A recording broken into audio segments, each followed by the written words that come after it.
No vídeo passado, eu falei um pouco do contexto histórico que envolve o primeiro livro de Outlander, Viajante do Tempo, da autora Diana Gabaldon.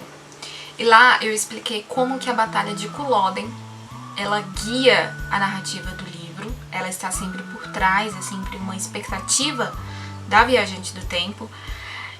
Se você não viu, eu sugiro e peço gentilmente que você pause esse vídeo, entre nos cards que eu vou deixar aqui em cima, assista esse vídeo, não só para me dar um biscoito, porque o vídeo ficou muito legal, mas também para poder entender antecedente deste vídeo, no qual eu vou falar sobre os Tartans e os Kilts, que se tornaram, no século XIX, um símbolo nacional da Escócia, mas que pode trazer esse questionamento, já que no final do vídeo passado eu falei que depois da Guerra de Culloden, o uso dos Kilts e dos Tartans foram proibidos pelos ingleses.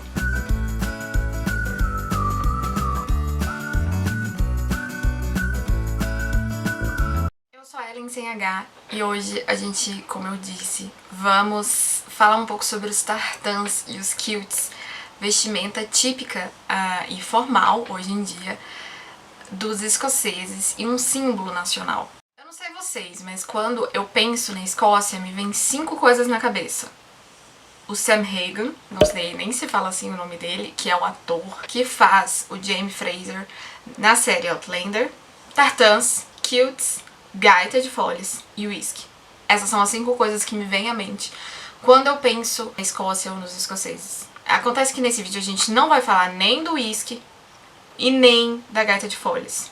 O Sam Hagan, a gente deixa, né, porque assim, a imagem fala por si só, e falar sobre um saiote sem um corpo. Enfim, agora falando sério. Os tartans e os kilts e outros objetos, hoje, eles são conhecidos como uma marca de identidade dos escoceses. E isso, se você for ver festivais, fotos de festivais, vídeos de festivais atuais, em que eles estão celebrando uma certa tradicionalidade da sua história, você vai ver a maioria dos homens usando kilts e tartans. E aliás, kilts são esses saiotes amarrados com um cinto, e os tartans são esses padrões de xadrez, que poderia variar de cor e padrões de quadriculados maiores ou menores, com linhas mais perto ou mais afastadas. E que acabou, com o tempo, identificando cada um dos clãs, ou seja, cada uma dessas famílias que se organizavam aquela sociedade. Acontece que hoje em dia se conta uma história de que esses tartans, que variam, né, de clã para clã, e o uso dos kilts, hoje na história, né, os escoceses, é um uso muito antigo, indo até final do período medieval. Porém, os historiadores conseguiram mostrar que esse uso tradicional dos tartans e dos kilts como algo que define cada clã e que marca cada clã é uma coisa bem mais moderna do que eles dizem. E para falar sobre isso, eu vou me apoiar neste livro aqui, A Invenção das Tradições, editado pelo grandíssimo Eric Hobsbawm e por Terence Ranger. Aqui nós temos um conjunto de ensaios em que vários historiadores comentam sobre tradições que foram inventadas no século XIX, entre elas essa tradição de que o kilt e o tartan são mais antigos. Mas aí que tá, o que são as tradições inventadas? E para isso, eu vou no próprio Eric Hobsbawm para falar no ensaio introdutório desse livro, em que ele fala primeiro ele define o que é uma tradição, que é um conjunto de práticas já abertamente aceitas em uma sociedade. Essas práticas, elas visam inculcar na mente dos habitantes certos valores e normas de comportamento através da repetição, o que acaba produzindo uma continuidade com o passado. E é aí que tá o negócio. Ao tentar criar esse laço com o passado, ou seja, um laço de continuidade, de que é uma coisa que permaneceu no tempo, então esse laço, ele é criado, ele é artificial. E o melhor exemplo para a gente poder entender a invenção das tradições, na minha opinião, é a história dos Kilts e dos Tartans e essa criação desse laço com o passado que fortalece uma noção nacionalista da Escócia. Aqui é no ensaio do autor Hugh Trevor Hope, que fala sobre o uso dos Kilts e dos Tartans. E eu quero deixar claro que o Kilt e o Tartan, eles não foram inventados no século XIX. Eles existiam. O que foi inventado foi a história, a tradição que liga o uso dessas vestimentas como algo nacional, como um símbolo nacional. E até uma certa resistência cultural, por assim dizer, contra os ingleses que dominavam a Escócia. Porque os kilts, eles existiam, eles eram utilizados antes até da união das coroas inglesas e escocesas. Só que, antes disso, eles eram usados pelos montanheses, que era visto pelas pessoas que não viviam nas montanhas, nas Highlands, como bárbaros. Então, era uma roupa rudimentar utilizada, não o que se tornou hoje uma roupa formal. Inclusive fala que, na época da União das Coroas, não havia na Escócia, nas Highlands, uma cultura independente, uma cultura local realmente que tivesse sido dali. O que tinha eram vislumbres do que os irlandeses haviam trazido para essas terras. Foi apenas no século XVIII, no final do século XVIII, que começou a desenvolver uma ideia de que precisavam buscar na sua história algo que fosse mais escocês. De modo sintetizado, o que eles fizeram? Eles tomaram para si uma ligação com os celtas, que são os povos que existiam naquelas terras antes mesmo dos romanos chegarem lá. Que é uma história antiga em que eles forjaram uma ligação baseada em lendas e em documentos inventados. E aí, o que eles fizeram? Eles moldaram as lendas para que abrilhantasse, para que deixasse mais atrativo os escoceses nessas histórias, nessas lendas, para depois então difundi-las na Europa. E é aí que entra os kilts. Bom, mas o que são os kilts, né? Eu tô aqui falando.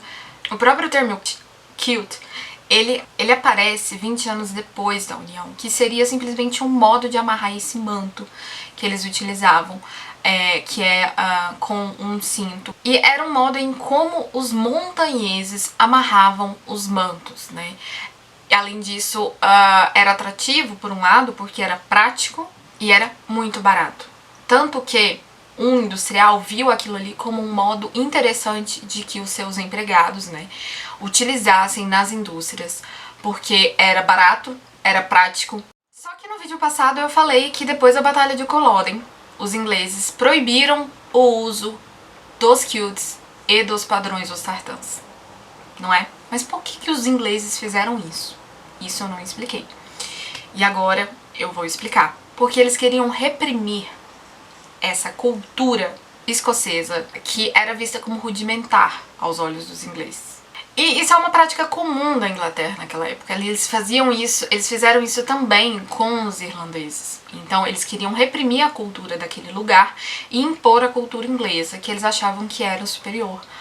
E dissolver qualquer possibilidade de uma união entre eles e de uma identificação entre si a partir de um símbolo, que é os tartãs.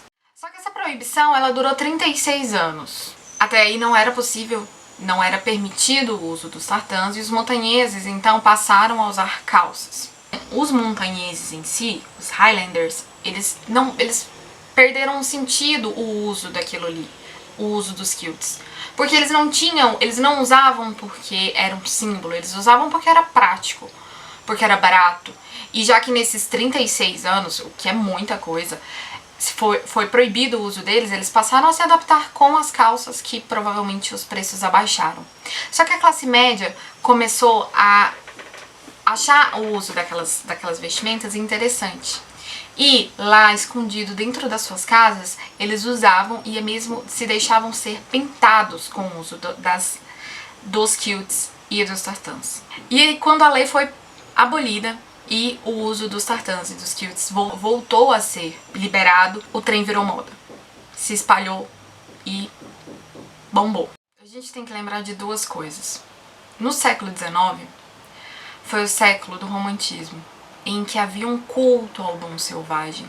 Aquele bom selvagem que a civilização ameaçava. E além disso, houve um recrutamento daquela galera, daqueles homens, daquelas terras pelos ingleses para trabalhar, para lutar, né, nas suas guerras. E aí começa uma outra ideia que acabou sendo mais específica para os tartãs. São, lembrando, aqueles padrões de xadrez utilizados em que acabou definindo cada um daqueles clãs. E aí que o Trevor Hope, ele tenta explicar como que isso aconteceu. Quando eles foram recrutados, eles tinham que definir os seus regimentos de acordo com alguma coisa. E para isso, eles passaram a usar as cores e os padrões dos tartãs. E além disso, esses regimentos, eles passaram a usar também os kilts como uniforme padrão das terras altas. E a coisa foi se somando, né? Além do romantismo, dessa questão da moda que foi em que essa moda se baseou, os regimentos em que os tartãs eram utilizados para identificar cada um desses regimentos dos homens das terras altas. Nessa época também, nesse século, se difundiram muitos romances históricos, entre eles do autor escocês Sir Walter Scott, que até hoje eu não entendo por que as editoras brasileiras não traduzem ou traduzem muito pouco tipo, esse grande escritor escocês da época do século XIX. Em que o nacionalismo começa a se fortalecer, e isso a gente vai vendo cada vez mais nos romances históricos desse século. O negócio da invenção da tradição era tão forte que eles falsificavam documentos, manuscritos. Inclusive tinham 2 irmãos da época que eles estavam tão dedicados para poder fortalecer a ideia dos kilts e dos tartãs, principalmente dos tartãs, que eles inventaram um manuscrito, eles falsificaram um manuscrito, dizendo que esse manuscrito era do século XIV ou XV, em que ele fala cada um dos clãs e cada padrão de tartã que existia. Então, eles inventaram um manuscrito e tentaram vender. E aí, essa história, muitas pessoas compraram essa história, acreditaram, e aí outros documentos foram saindo neste meio tempo. Então, era realmente uma dedicação e uma busca muito grande para poder fortalecer essa ideia de que os tartãs era algo mais antigo e muito mais escocês, que fortalecesse uma ideia e uma ideologia nacionalista escocesa. E pelo jeito deu certo, porque até hoje utilizam os kilts e os tartãs. Uma vestimenta hoje formal, antes era utilizado pelos montanheses como algo rudimentar, algo diário, depois pelos regimentos, como uniforme dos regimentos.